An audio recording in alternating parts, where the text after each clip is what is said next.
and welcome to this special edition of Roadside Republic that's coming to you live from Rai Bareilly. Yes, that's the VIP constituency in this country, and I'll be joined by this live audience, the people of Rai Bareilly, a lot of them young students, a lot of them first-time voters, who will tell us whether this myth, whether this factor of being from a privileged constituency, whether it helps them, it empowers them, or whether in fact it is all but hype. I'll of course be joined on the show by my colleagues Anand Sanane from Lucknow, Alok Pandey and Anand Patel.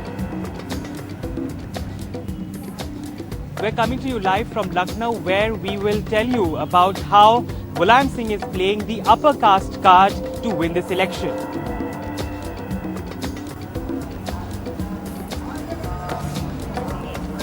Thank you, Mr. Zanane. Good evening, everyone. I come to you from Bodh Gaya, but I'm going to talk to you about events about 40-50 kilometers away in Nevada, where both Nitish Kumar, the Bihar Chief Minister, and Narendra Modi, the Gujarat Chief Minister, both of them held election rallies today.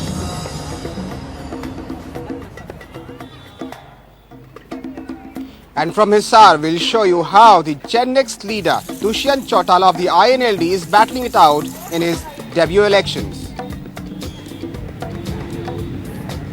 So all of the reports coming up in just a bit. But first of all, let me tell you a bit about this place. This is Rai Bareilly, and I'm joined by a live audience from the Rai Bareilly Development Authority, one of the key places in the city. Now, if you notice, there's something a little strange about my audience over here. It's of course that they're all men. I've been asking them, how is it that I don't see women around? And they say, well, if you talk about young voters, female voters, the hostels which are in Rai Bareilly, there's of course a NIFT, National Institute of Fashion Technology campus over here.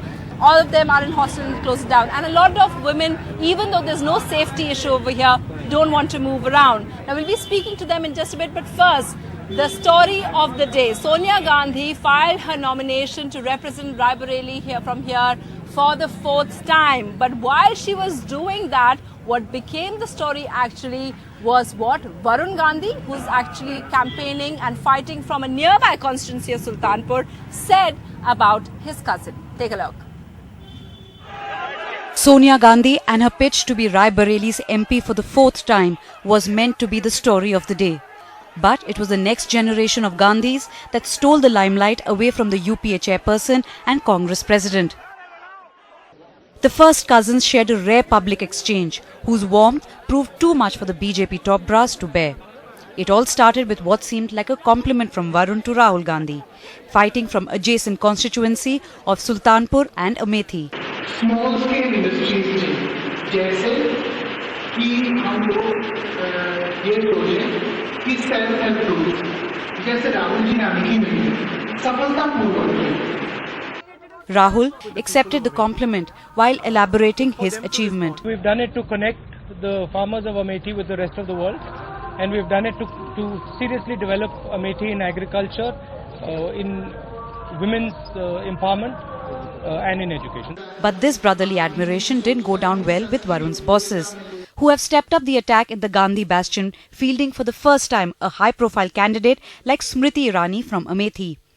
The repercussions were swift, with Varun first tweeting and then issuing a clarification that this wasn't an endorsement of Rahul Gandhi. नहीं उन्होंने खुलासा भी किया वो खुलासा भी यार पढ़ो देखिए जो अच्छा काम है जो भी उसकी प्रशंसा करे वो तो ईमानदारी की बात है हम तो आपसे स्वयं कह रहे हैं हमने काम अच्छा किया पर लगता है हमारा रिपोर्ट कार्ड हमारे विरोधी सिर्फ लिख रहे हैं Sonia Gandhi has filed her nomination here in Rai Bareilly, and she says that she hopes for continued support of the people here. At the moment, there doesn't seem to be that much of a threat to her, with the BJP just fielding a low-profile Supreme Court lawyer called Ajay Agarwal. And there are also other fringe players like the Trinamuls, Anju Singh.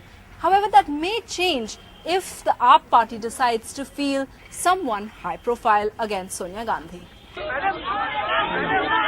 When reporters asked Mrs. Gandhi, who's had spells of ill health leading her to go abroad for treatment, if this would be her last election, she chose to silently walk away. With Sunetra Chaudhary in Rai Bareilly, Soumya Menon, NDTV. Do you think Rahul Gandhi and Varun Gandhi are friends or are they adversaries? They are enemies, ma'am. I think Enemies? yes, ma'am. But he said nice things They are about. no, ma'am. They are political enemies. They are political enemies, as I think. But why did he say nice things about him? When they are from opponent parties.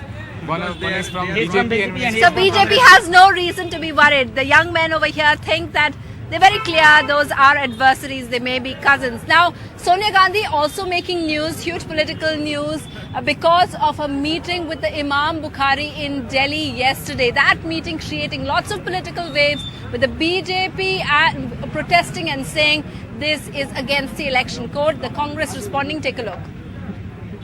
When yesterday the Muslim delegation met under the leadership of Bukhari to Mrs. Sonia Gandhi, the Congress president, she appealed them to ensure that their votes are not split. This is absolute communal politics on display. This is absolutely unacceptable. And this is a violation of code of conduct also, because you cannot appeal voters on the basis of religion and caste. धर्म गुरु से मिलना, सूफी संत से मिलना सांप्रदायिकता नहीं है। सांप्रदायिकता विचारधारा और सोच की होती है।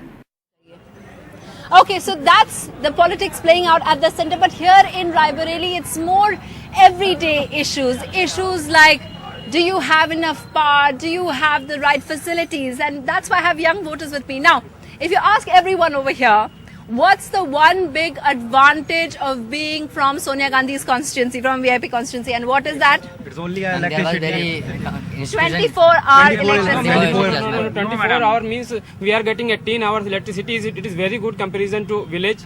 So we are getting very good electricity. No one can say Sonia has It's very good, right? Yes, it's very That's good. what I'm saying. It's the biggest Sonia Gandhi. achievement. I am very And I believe, and I was speaking to all of you earlier, that it has come in because since the last 1 year. No ma'am, 1 or 2 years. Very long. No, since last 3 years. Since last 3 3 years, electricity is very good, and we are more than satisfied. So that's very good is from last 1 year, but it's okay. Ma'am, very good. Sorry, sir. What did you say? We are getting Just after assembly elections defeat, Yes, because we remember we voted as well when Mulayam Singh Yadav came in. Okay, so that's the biggest advantage. Now, I want to ask you, is there any other prerogative, any other privilege that all of you get because you're from Sonia Gandhi's constituency?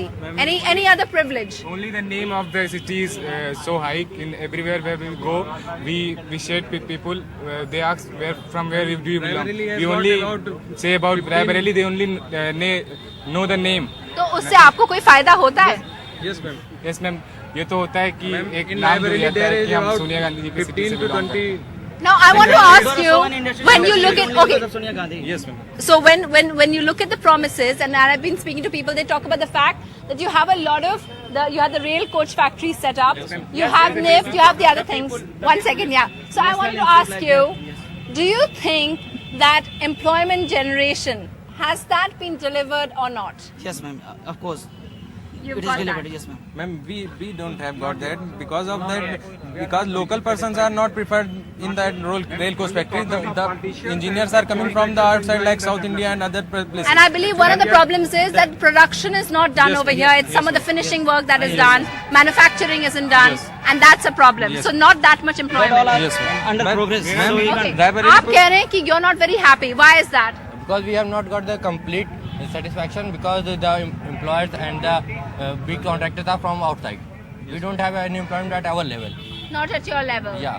So okay. Now I just wanted to get the last word in of this young man who's studying in Rajasthan, and you told me about how it's all seems like a bit of a myth. Why? Tell the people at home why. Actually, in Raebareli, Yeah. it's only a fame. It's a Sonia Gandhi constituency, so we think that is the biggest city, but it's not. When you come in Raebareli, you see the roads of Raebareli, which is not good.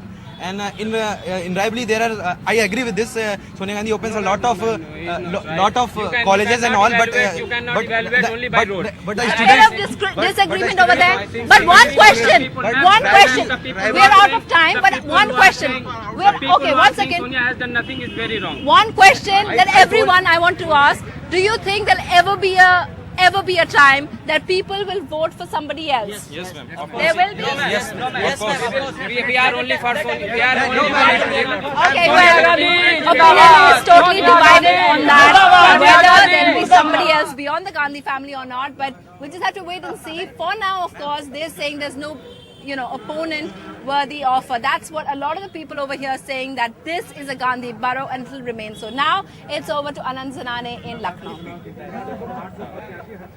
Thanks a lot, Sunetra. Well, Mulayam Singh Yadav is now playing the upper caste card. It remains to be seen whether that will play to any political dividends or get any political advantage for him. But he's also at the same time trying to strike a balance between the Muslim vote base, which has been traditionally loyal to him. Let's take a look at this report as to how Mulayam Singh Yadav is trying to arrive at the right caste and religion arithmetic.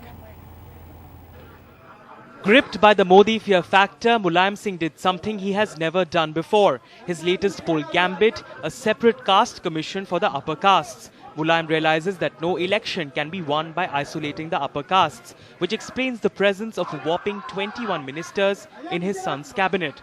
The UP's caste pie has more than 30% upper castes, which includes 16% Brahmins, 7.5% Thakurs, 5% Baniyas and 3.5% Kayasths. And making sure that the Samajwadi Party gets its share is Cabinet Minister Manoj Pandey. A Brahmin face, he has addressed 21 caste rallies masked as intellectual gatherings to hot sell Mulayam. तब नेताजी ने जब नैसर्गिक न्याय का सवाल खड़ा हुआ तो आपके साथ खड़े हुए, और मैं समझता हूं कि देश की जो बड़ी 5 घटनाएं हैं उसमें नेताजी ने प्रोन्नति आरक्षण की लड़ाई लड़ करके आपको न्याय दिया. जीवन भर हमें इसे भूलना नहीं चाहिए sir. The BJP suggests that Mulayam is also behaving like a political wannabe and the party has caste-specific goodies in their manifesto. 50% आरक्षण सामाजिक आधार पर है, आर्थिक और सामाजिक आधार पर, लेकिन एक जो बात है कि इसके अलावा तो हमारे भी जरा मैनिफेस्टो आने की इंतजार कीजिए. But Mulayam is also mindful about the fact that luring upper castes should not come at the cost of losing Muslim votes. He is personally counting on them to pull off a win in his Muslim-dominated seat of Azamgarh.